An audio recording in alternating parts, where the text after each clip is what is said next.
Good morning વિદ્યાર્થી મિત્રો. BCom semester 3 Gujarati medium વિદ્યાર્થી મિત્રો, આપણે આપણા અગાઉના લેક્ચરની અંદર શેરનું મૂલ્યાંકન જે છે એમાં એક્ઝામ્પલ નંબર 4 જોયો હતો. આજે તમારા માટે એક્ઝામ્પલ નંબર 8 લઈને આવ્યો છું. ગીતા કંચન લિમિટેડ. આ રીતનો દાખલો પરીક્ષામાં પૂછાય તો આપણે કઈ રીતે દાખલો ગણવો એ પણ આપણને આવડવું જરૂરી છે. તો ચાલો વિદ્યાર્થી મિત્રો, આજના આપણા દાખલાની શરૂઆત કરીએ છીએ. તો તારીખ 31/3/2012 રોજ ગીતા કંચન લિમિટેડની સ્થિતિ નીચે મુજબ છે.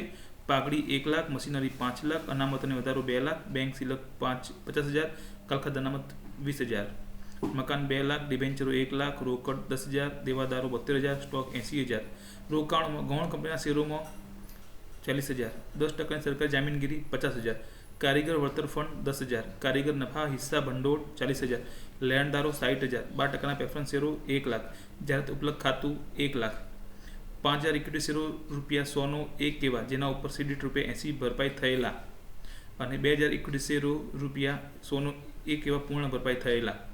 બરાબર, આ આપણને દાખલાની માહિતી આપેલી છે. હવે વધારાની માહિતી, તો સ્ટોક અને મશીનરીની ચોપડી કિંમત અનુક્રમે 25% અને 20% ઘટાડવાની છે અને મકાનની ચોપડી કિંમત 50% વધારવાની છે. 50% આવકવેરો બાદ કર્યા પછી છેલ્લા 3 વર્ષનો સરેરાશ વાર્ષિક નફો ₹1,02,000 છે. આવા પ્રકારના ધંધામાં રોકાયેલી મૂડી પર સામાન્ય અપેક્ષિત વળતરનો દર 10% ગણાય છે. હવે પાઘડીની કિંમત ₹2,70,000 ગણવાની છે. ઉપરની માહિતી પરથી કંપનીના ઇક્વિટી શેરોની વાજબી કિંમતની ગણતરી કરો. તો વિદ્યાર્થી મિત્રો, પરીક્ષામાં જો આ રીતનો દાખલો પૂછાય તો આપણે કઈ રીતે દાખલાની શરૂઆત કરવી. તો અહીંયા તમે જુઓ કે તમને પાઘડીની નવી કિંમત આપી દીધેલી છે. તમારા માટે સૌથી સારામાં સારો પોઈન્ટ છે કે પાઘડીની કિંમત આપી દીધેલી હોય એટલે આપણે ડાયરેક્ટ જ ચોખ્ખી મિલકતો શોધવાની, પણ કોના માટે? ઇક્વિટી શેર હોલ્ડરો માટેની. અહીંયા તો આપણને મિલકત કઈ અને દેવા કયા એના વિશે આપણને કોઈ સ્પષ્ટતા કરેલી નથી. એટલે આપણે આપણી બુદ્ધિનો ઉપયોગ કરીને કઈ મિલકત છે અને કઈ દેવું છે એના આધારે ચોખ્ખી મિલકતો ગણવી પડશે. તો ચાલો વિદ્યાર્થી મિત્રો, આપણે આપણા આજના દાખલાની શરૂઆત કરીએ. તો ચોખ્ખી મિલકતો, એની અંદર યંત્રો, તો યંત્રો કેટલા છે? આપણા 5 લાખ છે અને આપણને કહ્યું છે કે 20% ઘટાડો, તો 5 લાખના 20% એટલે 1 લાખ, એટલે યંત્રોની કિંમત થઈ ગઈ 4 લાખ. બેંક રોકડ સિલક, તો અહીંયા આપણે આમ જોતા જઈશું. બરાબર છે, આમ જોતા જઈએ અને જે મિલકત આવે મિલકતમાં લખશું અને ત્યારબાદ વધ્યા દેવામાં. પછી બેંક સિલક 50,000, તો આપણે અહીંયા 50,000 લખી દઈએ. ગૌણ કંપનીના શેર, તો ગૌણ કંપનીના શેર એ આપણું ધંધાકીય રોકાણ છે એટલે ગૌણ કંપનીના શેર 40,000. બરાબર છે. ત્યારબાદ મકાન 2 લાખ, તો મકાન છે કે હવાલો છે, તો મકાન જે છે એની 50% વધારવાની છે. તો મકાન 2 લાખ છે, એના 50% વધારો એટલે કે 1 લાખ, એટલે મકાનની કિંમત થઈ ગઈ 3 લાખ રૂપિયા. ત્યારબાદ રોકડ 10,000. બરાબર છે. પછી દેવાદારો, તો દેવાદારો 72,000 છે ને અહીંયા ગાલખાદ અનામત કંઈક આપેલી છે આપણને 2,000, એટલે ગાલખાદ અનામત બાદ કરીએ આપણી દેવાદારોમાંથી એટલે 70,000. પછી સ્ટોક 80,000 છે પણ એનો 25% કિંમત ઘટાડવાની છે, તો 80,000ના 25% એટલે 20,000, એટલે સ્ટોક થઈ ગયો 60,000. બરાબર, આ આટલી આપણી મિલકતો હતી. તો આપણે એનો સરવાળો કરી દઈએ કે 4 + 50 + 40 + 3 લાખ + 10 + 70 + 60 એટલે 9,30,000 કુલ મિલકતો થશે. એમાંથી બાદ દેવા, તો દેવાની અંદર આપણે જોઈએ તો આપણને કારીગર વળતર ફંડ આપેલું છે. બરાબર છે, વળતર ફંડ જે છે. પછી કારીગર નફા હિસ્સા ભંડોળ છે, લેણદારો, 12%ના પ્રેફરન્સ શેરો, આ 4 જે કહેવાય એ મારા મતે દેવા છે. તો આપણે એ દેવા લખી દઈએ. તો અહીંયા ડિબેન્ચર્સ, કામદાર નફા ભંડોળ અને લેણદારો, તો આ જે છે, હા, કામદાર વળતર ફંડ એટલે કે વર્કમેન્સ કમ્પેન્સેશન ફંડ, આની સામે કોઈ આપણે ક્લેમ કે દાવો થાય તો જ આ આપણું શું ગણાશે? દેવું ગણાશે. ત્યાં સુધી આપણું એ ફંડ ગણાય છે. બરાબર, એટલે આ દેવામાં પણ આવી શકે ને મિલકતમાં પણ, ફંડમાં પણ આવી શકે છે, બંનેમાં છે. એની સામે દેવું દાવો હોય તો જ એ દેવું ગણવું.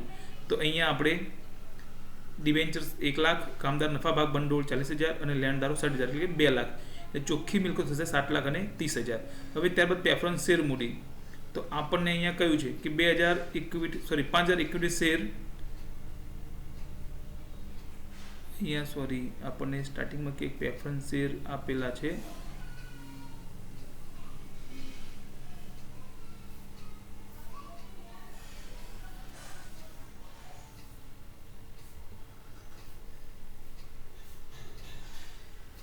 ₹12 પ્રેફરન્સ શેરો 1 લાખ, તો 12% પ્રેફરન્સ શેર 1 લાખ છે, તો અહીંયા માઇનસ પ્રેફરન્સ શેર મૂડી 1 લાખ, એટલે આપણી રોકાયેલી મૂડી અથવા ચોખ્ખી મિલકતો કેટલી થઈ ગઈ? 6,30,000. એટલે આટલું કર્યા બાદ આપણે ગ્રુપ પાઘડીના ચેપ્ટરમાં પણ આપણે આટલું કામ કરેલું છે. આ કામ કર્યા બાદ આપણે હવે નવું ટેબલ બનાવ્યું ચોખ્ખી મિલકતો, કોના માટેની? ઓનલી ફોર ઇક્વિટી શેર હોલ્ડરો માટેની. તો એને તમે જુઓ, આ આપણે હવે તમારે આ ટેબલ જે છે યાદ રાખવાનું છે કે ચોખ્ખી મિલકતો તો 6,30,000 પ્લસ પાઘડીની નવી કિંમત જે આપણને અહીંયા આપી દીધી છે 2,70,000, તો 2,70,000 પ્લસ સરકારી જામીનગીરી. તો કઈ સરકારી જામીનગીરી? તો બિન ધંધાકીય રોકાણ 10%ની સરકારી જામીનગીરી 50,000. આ બિન ધંધાકીય રોકાણ પણ શું કરવાનું? આપણે એમાં એડ કરવાનું. ત્યારબાદ બાકી હપ્તો, તો બાકી હપ્તો જે છે 5,000 પર 20 રૂપિયા લેખે આપણે મંગાવવાનો બાકી છે, તો એ 1 લાખ. એટલે આપણી કુલ ચોખ્ખી મિલકત કેટલી થશે? 10,50,000 આપણી થઈ જશે. કેમ અહીંયા બાકી હપ્તો મંગાવ્યો? કારણ કે એના પર પણ ઇક્વિટી શેર હોલ્ડરોનો અધિકાર છે, એટલા માટે.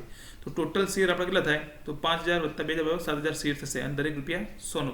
હવે એની આંતરિક કિંમત, તો ચોખ્ખી મિલકતો ભાગ્યા ઇક્વિટી શેરની સંખ્યા, તો 10,50,000 ભાગ્યા 7 બરાબર 150 રૂપિયા. તો આ કયા 150 રૂપિયા? પૂરા ભરાયેલા સેલના. તો પૂરા ભરાયેલા સેલની આંતરિક કિંમત કેટલી થાય? 2,000 શેર છે, એની 150 રૂપિયા.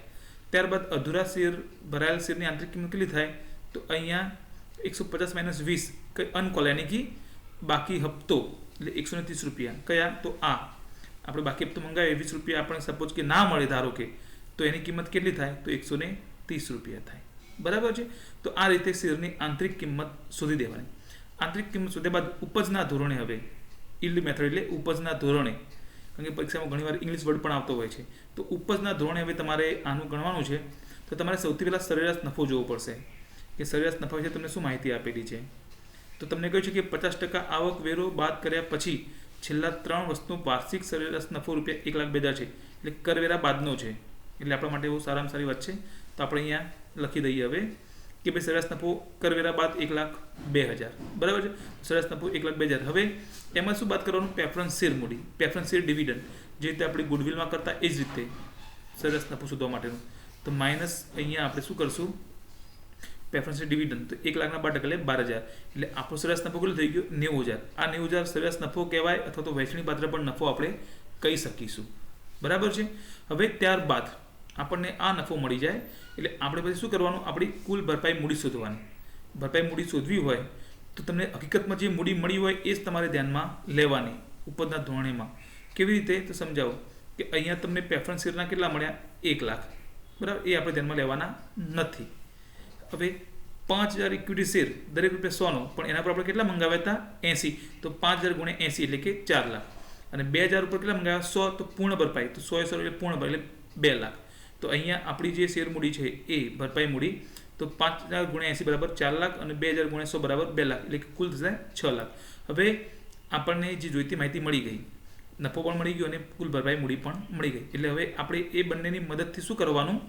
ડિવિડન્ડ દર શોધવાનું. તો ડિવિડન્ડ દર શોધવા માટેનું સૂત્ર છે કે સરેરાશ નફો ભાગ્યા ભરપાઈ મૂડી ગુણ્યા 100. તો ડિવિડન્ડ આપણો સરેરાશ નફો કેટલો આવ્યો? 90,000 ભાગ્યા આપણી ભરપાઈ મૂડી કેટલી છે? કુલ 6 લાખ ગુણ્યા 100 એટલે 15% થશે. હવે આપણને આ ડિવિડન્ડ દર મળી ગયો એટલે આપણું કામ આસાન થઈ ગયું. ડિવિડન્ડ દર મળી ગયો એટલે આપણે તરત જ પછી શેરની બજાર કિંમત શોધી શકીએ છીએ. તો સૌથી પહેલાં આપણે અધૂરા જે ભરાયેલા શેર છે એની બજાર કિંમત શોધીએ. તો ડિવિડન્ડ દર ભાગ્યા અપેક્ષિત વળતર દર ગુણ્યા શેર દીઠ ભરપાઈ કિંમત. તો ડિવિડન્ડ દર 15 ભાગ્યા જે અપેક્ષિત નફાનો દર છે આપણા દાખલામાં આપણને કહ્યું છે 10%, તો ભાગ્યા 10 ગુણ્યા 80. 80 કયા? તો તમને બતાવી દઉં. અહીંયા આપણે 80 રૂપિયા મંગાવ્યા છે એટલે એ 80 રૂપિયા. બરાબર છે. એટલે ભાગ્યા ગુણ્યા 80 એટલે આપણી કિંમત થઈ 120 રૂપિયા. હવે પૂરા ભરાયેલા શેરની બજાર કિંમત તો 2,000. તો ડિવિડન્ડ દર ભાગ્યા અપેક્ષિત દર ગુણ્યા શેર દીઠ ભરપાઈ કિંમત, તો 15 ભાગ્યા 10 ગુણ્યા 100 એટલે 150 રૂપિયા. હવે વ્યાજબી કિંમત, આ તમારા માટે તો વ્યાજબી કિંમત બહુ ઈઝી છે.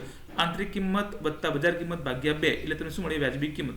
તો સૌથી પહેલાં અધૂરા ભરપાઈ તો આગળ આપણે જોયું કે આની કિંમત હતી 130 રૂપિયા, બરાબર છે, અને અહીંયા આવી 120 રૂપિયા. તો 130 વત્તા 120 ભાગ્યા 2 એટલે 250 ભાગ્યા 2 બરાબર 125 રૂપિયા. એ જ રીતે વ્યાજબી કિંમત કોની? પૂરા ભરાયેલાની. તો 150 વત્તા 150 ભાગ્યા 2 બરાબર 300 ભાગ્યા 2 બરાબર 150 રૂપિયા. તો વિદ્યાર્થી મિત્રો, આ દાખલાની અંદર આપણે આપણા દાખલાના ત્રણ મેથડ જોઈ લીધી.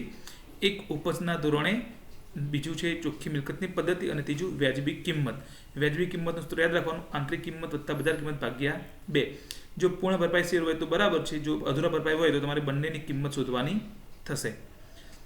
વિદ્યાર્થી મિત્રો, મને આશા છે કે તમને આજના આ દાખલામાં ખ્યાલ આવી ગયો હશે. છતાં પણ કોઈ પ્રશ્ન હોય તો ચોક્કસ તમે મને વોટ્સઅપમાં ગ્રુપમાં મેસેજ કરી શકશો. બીજું કે તમારે હું જે પણ દાખલા તમને ગણાવું છું એ દરેકે તમારે નોટબુક્સમાં લખવાના છે, નોટબુક્સ એની પ્રિપેર કરવાની છે. ઓકે, ઘરે રહો, સ્વસ્થ રહો, સલામત રહો. જય હિન્દ.